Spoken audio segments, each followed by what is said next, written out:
Hi, everyone, and welcome to another episode of Growth Challenges for Manufacturers and How to Overcome Them. I'm your host, Catherine Seymour. This episode is brought to you by MacRAE'S, trusted by North American businesses for over 100 years. As a leader in B2B digital marketing, we help industrial and manufacturing companies struggling with stagnant growth and lead generation. By leveraging advanced AI integration and automation in our SEO and lead generation programs, we help you appear more prominently on search and AI results, like ChatGPT. This drives significantly more traffic to your website, resulting in stronger lead flow and increased revenue, crucial in today's highly competitive digital landscape. Learn more at macraes.com today. Today, I'm joined by Christine Malaguti, founder of MacRAE'S CPG, a consulting firm that helps emerging mid-sized consumer packaging goods break out and scale into convenience and travel retail channels. Christine brings years of experience leading sales strategy and execution across large, mid-size, and startup brands. She's known for helping companies align distribution, broker partnerships, and retail execution to drive sustainable growth. In addition to her consulting work, she's currently pursuing her doctorate in leadership and innovation, blending an academic research with real-world industry practice to better support founders and teams navigating in today's ever-evolving CPG landscape. Christine, it's so great to have you on the show today. Thank you so much and welcome. Thank you, Catherine. It's great to be here. Thank you so much. So, Christine, let's get started with your journey. What led you to the world of consumer packaged goods and ultimately founding your company? Yeah, so I started in CPG as my first job, just about right out of college. Feet on the street with a very large beverage brand, really learning the ins and outs of retail. Right. From there, I scaled into other large CPG brands, other Fortune 500 companies, but really found my home in mid-size emerging brand size companies. Right. I've worked with some startups, I've worked with mid-size, but mid-size is really where I fit in my home today. Amazing. Amazing. As a strategist working with many brands, what do you find most rewarding about the work that you do with founders and teams? The most rewarding I find is the passion that the founders bring to a brand. So working with them, understanding their vision, and working together and communicating that clear strategy and building it together and creating and developing a partnership with them and Mhm. seeing the excitement when they win at retail is what drives me to succeed with them. For sure, when they win, you win, and it's That's team right. effort, for sure, for sure. For those who may not be familiar, how would best describe what your company does and what kind of clients do you primarily serve? Yep. So I focus really on the emerging or the mid-sized companies trying to break into the retail channel. I also work with large national brands. When it comes with the large national brands, it's more working to either redefine or realign their focus in the Hmm. channel, making sure that they're spending smartly and they're executing clearly. The mid and small size, it's normally them launching the brand initially into retail. So that's a Right. full hands-on go-to-market strategy. Let's make sure we have everything in line before we bring it to retail. So making sure your packaging is clear, your trade marketing plan, your digital marketing plan is all defined before we head to retail and get on the shelf. Makes sense, for sure.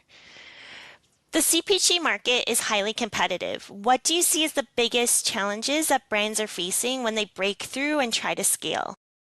It's very difficult to break through that noise.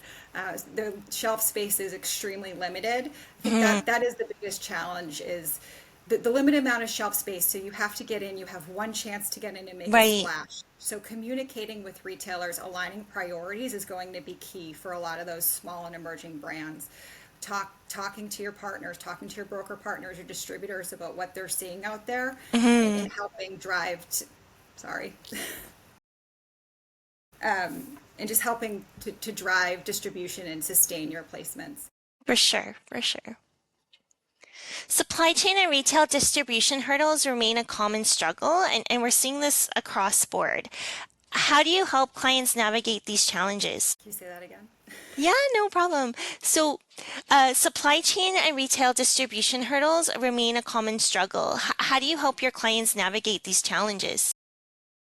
So you're going to want to align with the right broker and distribution partners and set that clear communication strategy and align your goals with their goals. You Right. want to build the realistic timelines. Just because you decided to launch in May doesn't mean the retailers' category reviews are going to be in May. So Yeah. making sure that you're aligning the priorities that you have with your brand, but with retailers and distributors is going to be key to that success. Beyond that, the most important thing to remember is yes, you can get on the shelf, but execution is what matters most. So sustaining the placement, making sure you have the promotional plans in place and in the backing that goes along with that to sustain and stay on shelf is key. So you can get there, doesn't mean you're going to stay there. You have to do all of the hard work to stay on shelf. Makes sense. Consumer behaviors and retail expectations are constantly evolving. How do you stay ahead of these shifts and guide your clients accordingly? Communication again is key. Yeah. Talking to your retail partners, talking to your broker partners. I think that's a miss on some sales folks and founders' part is they don't always understand how valuable the conversation is when you talk to your broker partners, when you talk to your retailers. What are their goals? What are your goals? How can you help close a void, close a gap that they might be seeing in their retail space? Staying open on your own trends and making sure that your packaging is hitting the mark, making sure that you're following through on that execution is going to be key. Sense for sure. In addition to product innovation, digital marketing has become essential. What role do you see digital marketing playing in brand awareness, consumer loyalty, and sales growth in the CPG companies today? Digital marketing is key today, as you mentioned. So digital will help you create that consumer pull once you get on shelf. So you want to align your goals of launch with your timing of your digital ad campaigns. So retailers are asking, what are you going to do when you launch this brand, or what are you going to do when you launch this flavor? Right. Making sure that you have the strategy on the digital side to get the impressions, to get the buzz and the excitement about your launch is going to be just as important as getting on the shelf, and then that will help drive that through sales through the register as well. So aligning your goals with retailer goals, consumer goals, and putting that in your ad campaign and making it a clear, exciting, creating the buzz around your brand is going to be important in today as well. Sense for sure. Can you walk us through how you typically work with a brand from assessing their current sales strategy to building their plan for growth? Yeah, so it starts with the initial conversation. When we have my initial client calls just for prospecting and seeing where you are, it's where are you today? What are your Right. goals? What are you doing? What do you want to do? But long term, not just getting one specific product on a shelf. What's the overall plan for the company? Is it to sustain and maintain a convenience channel? Or are you just trying to get in and out? Hmm. What is that goal that you're trying to do? And then working with them to define it. I'm not going to come in and say, hey, do it my way, because it's not always going to work for every single brand. So we have to work together and create a partnership to do so. So with a small emerging brand, I would go in and work with them and making sure that we have the pack sizing, the packaging, the distribution channel to the market all set and secure so we can execute and launch clearly, simply, and easily. And when you're working with a large national brand, it's okay, what's working, what's not working, and shifting the strategy to make sure it aligns with what consumers are looking for today. Amazing. You work with across different segments within the CPG industry.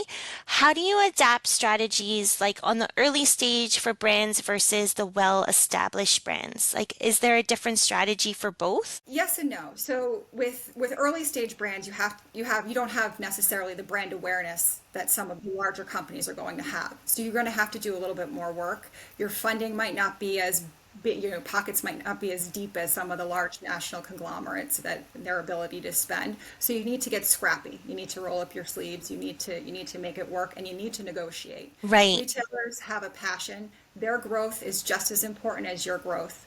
So partnering with them to make sure you're aligning a plan with them to get it on shelf and continue for the pull through is going to be key. Established brands, as I mentioned before, it's more about normally it's more about making sure that the current plan make shifting your current plan if needed and making sure that you're following through. So an example could be if you're struggling in a certain part of the country, why is that? You could be successful in the Northeast, the Southeast, and in the West, it's not resonating with the consumer. What are you doing that's different Right. potentially? How can you shift your focus in your plan? Is it promotion? Is it strategy? Are you geo-targeting your marketing in one area and you're not focusing somewhere else? And maybe leveraging those dollars in other parts of the country where you're struggling for those large national brands can help too to create that buzz around your brand. Very cool. If you can instantly change one aspect of the retail or distribution landscape to make it easier for brands to succeed, what would it be and why? I would change the reset timeline. So right now, brands Yeah. can wait months and months, if not a year, to get on shelf from the initial category review. That slows down innovation. It Hmm. slows down the speed to shelf. It slows down the momentum of brands. So how can we partner with retailers and speed up their timeline? It's going to be difficult, but is it through a plug and pull if it's not the perfect right time? How can we execute faster at retail? And we need our retail partners to be a little bit more nimble and work with Yeah, us manufacturers to help. We all want to win. We're all excited about innovation. We don't want to let it pass us by. So the timelines it can be challenging when it comes to reset and category reviews. for sure. That makes sense. Looking ahead, what trends in consumer packaged goods excite you the most? That's a good question. I have a lot, but mostly right now the personalization and customization. Now, as I drink my Circle water, I can dial Yeah. my flavor. As I go to a C store, I can decide how I want to develop my coffee. Do I want a flavor shot? Do I want Yeah, more caffeine? Do I want a lot of sugar? It all depends on how I'm feeling for the day. And having the choices now in C store, it's really fun and exciting. You'll see it on the functional beverages, the functional brand, all of the protein and the excitement. yeah, It's fun and going. The trends are those are my favorite trends so far. yeah. I like those ones too. Can you share a recent client success story, perhaps a brand that you've worked with that demonstrates the kind of results that your company focuses on? Yeah, so most recently I worked with a brand, and it's a national brand, a well-known brand, mid-size but old. Um, no, I don't want to say old. It's an older, Established. well-known, established brand. So they were doing very well at one point across the national landscape, and then over the past few years, they've lost a lot of distribution. And sitting down and trying to figure out, hey, what happened? Right. Setting that clear. They didn't have a clear marketing strategy. They didn't have a promotional calendar. They essentially stopped promoting it and didn't realize it. So you're on the shelf and you're not moving, and you can't understand why. You're stagnation. So developing a clear, hey, you have to have a strong promotional plan in place, working with the retailers and using their loyalty programs Mhm. helps drive awareness as well. So making sure we had the distribution network established, growing beyond that regional market that they were doing well, and partnering to redevelop a go-to-market strategy that was national focused and not just, hey, we're doing really well in this one region, and focusing all their dollars and their trade marketing in that area and expanding it nationally. And we saw double-digit growth in about a year, so that was very exciting. That is really exciting. Sometimes you just need a fresh set of eyes to help you see the bigger picture for sure. Yeah, stepping back and reassessing is not a bad thing. It's going to No, make you stronger and better. clear. Yeah, no, not at all. Finally, what advice would you give to CPG founders or leaders who are looking for growth and sustainability in today's market? Stay disciplined, stay true to yourself, and stay focused. Remember, at the end of the day, it's not just about getting on the shelf, it's about sustaining and maintaining on the shelf. So, having your plan after in executing that goes beyond just that initial, hey, we got on shelf, now what? Now, Yeah. what should already be defined? It should be, we're going to do X, Y, and Z to maintain. We're going to promote 4 times a year at a 2 for price. We're going to cross promote with a certain brand to gain more excitement around what's going on and create that opportunity for customization with your product. And just really focus on long-term sustainable growth. Remember, it's not about the quick hits. It's not a race, it's a marathon. Yeah, makes sense. Thank you so much for being here, Christine. We truly appreciate it. Your insights have been incredibly valuable, and I know our listeners will definitely take a lot away from it as well. So thanks again for being here, and for everyone listening, see you on the next episode of Growth Challenges for Manufacturers. Thanks, Catherine. Thank you so much.